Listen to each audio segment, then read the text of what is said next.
Hello, I'm Ross McPherson, Executive Chairman of the McPherson Media Group based here in Shepparton. We publish a number of newspapers in Northern Victoria, magazines in print and online, and conduct a number of events. I had a mixed career of law and journalism before coming back to the company, which had been run by my family for some 5 generations. My father and my grandfather before him were heavily involved in community affairs, and they believed that it was important for us to give back to the community, which had been very kind to us. And I'm sure they've had an influence on my approach to the community. And one of my community hats is as patron of Fairly Leadership, which I helped establish some 25 years ago. Coincidentally, it was after the community was rebuilding following the last recession we had back in the early 1990s. That recession proved to be a catalyst for a range of positive initiatives, many of which are still visible today, and Fairly Leadership is one of those. We now have well over 500 Fairly Fellows contributing to their communities in ways that probably wouldn't have happened otherwise. And my guess is that the current COVID crisis and the economic issues and challenges that inevitably will follow will produce a similar sort of, if you like, range of new initiatives, and people will be looking at ways in which they can adapt and do things in more interesting and more efficient ways. Some people are inclined, I think, in times of difficulty to withdraw and blame their circumstances, but the inclination of most of us is to adapt to these changing circumstances. And we know from 6,000 years of recorded history anyway that opportunity always follows difficulty, that recession then is followed by progression, and populist upheaval is usually followed by periods of stability. Back in the Dark Ages and the Black Death in Europe, we saw the flourishing of art and science and literature and education in the period of the Renaissance. That's how history tends to go up and down, as it has for 6,000 years. So how do we make the most of the situation now? I've observed, looking at leadership and a range of leaders over the years, that they all share 2 or 3 common elements. The first and most important is that they have a vision for the cause or the goal or project that they're chasing, if you like. And then they have a degree of focus that stops them getting distracted by other things and concentrating on what that goal is and pursuing it.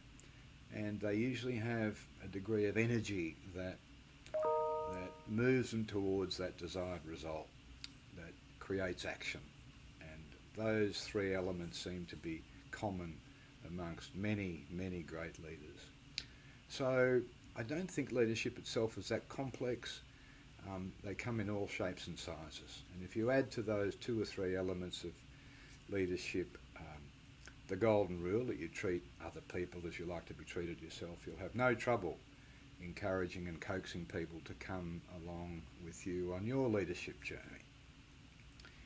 I think it's worth, while you're talking over the next day or so about the great issues facing us not only locally but globally and nationally, such as climate change and alleviating poverty and educational opportunity, that you also give thought to things that you are truly passionate about rather than causes that you think you should be pursuing. Because if you're passionate about it, that's what will get you out of bed and ready for action and move you towards your goal much more quickly. I think another useful thing we can do during this sort of lockdown period is accelerate our learning, not just about your studies, but about life and leadership.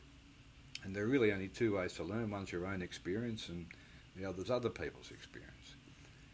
With our own experience, it's useful to periodically reflect on how we're building that experience, how we're learning from our mistakes and not repeating them. And some people will have 30 years of valuable experience building on it year after year. And there are other people who have 1 year's experience 30 times, and you don't want to be in that category. So I think there's never been a better time to digest and access and devour other people's experience, because most of the great leaders in the world, and in fact people who have excelled in so many fields of human endeavour, have written books about how they did it. And they're easily accessible. Many are free on the internet. Those published more recently are available at your library and school library. So I think being aware of how you're using your time usefully is part of the key to progressing quickly towards the goals that you want to achieve. And one of those is the distractions provided by mobile devices, which are deliberately designed these days with social media to give us the impression that we're learning and connecting with people, but they're addictive. And you sit down at the end of the day and say, what did I achieve? And I think reflecting on that is a useful check, if you like, to make sure that you're using your time, valuable time, to enrich your mind and spirit, that you're not just spending time reading and learning, but investing in your friendships and your family.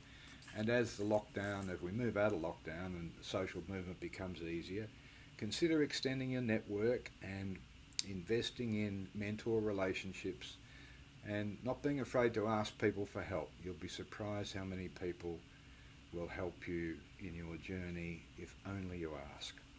So I hope those are some useful thoughts. Best of luck with your summit. Thank you. Well, that's a huge thank you to Ross McPherson, taking the time and the passion of his leadership and experience and wisdom to share with the participants in the Nelson Mandela Youth Leadership Summit 2020. And like Ross, we hope you'll join us in this celebration of young leaders leading with optimism through the pandemic and beyond.